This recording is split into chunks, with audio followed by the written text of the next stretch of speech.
I recently read a really great quote from Winston Churchill. When asked during World War II why he was not cutting spending on the arts, he allegedly replied, "Then what are we fighting for?" Fabulous, I thought. That's the basis for a whole blog post on the importance of the arts.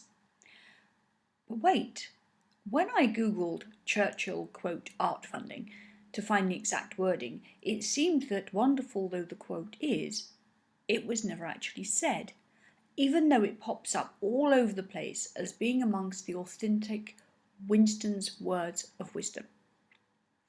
I saw my great blog post idea turn to dust until I started thinking about all those other things we believe to be true, especially about ourselves and our situations, are often with less evidence than we find with 30 seconds of Googling.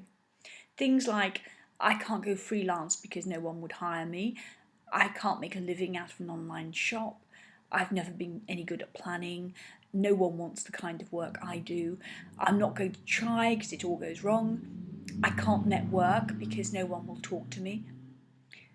These negative thoughts pop into our minds on a regular basis, and because we are saying them to ourselves, they must be true.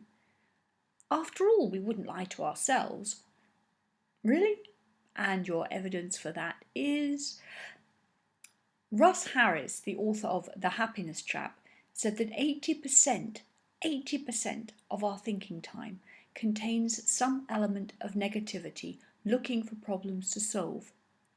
The problem arises when instead of looking at negativity as just an opinion, we take it as the truth, and even worse, as damning self-criticism.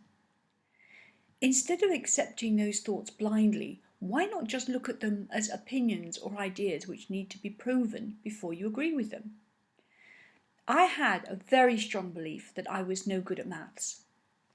This belief was to me as true as breathing, and it was all based on one throwaway comment made when I was 11, and which ignored all the evidence of the subsequent many years. It probably sounds ridiculous to you that I could have been so blinkered. But just have a think. What negative thing do you believe about yourself? And based on what evidence? For example, do you really always get things wrong?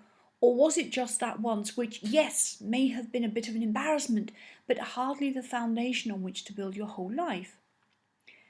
So how can you stop believing your negative thoughts? You can catch the thought and check the evidence carefully before making such a sweeping judgment on yourself. You can regard your chitter-chattering mind as trying to be helpful, but a rather over-anxious and critical neighbour. When it starts up on its routine, just say, "Thank you for your input, but I've got it handled." If you're a visual person, you can imagine stuffing all your negative thoughts into a firework tube, lighting it, and watching them explode into lovely colours across the sky and out of your life. However you deal with it, just remember, not everything we think or hear is true.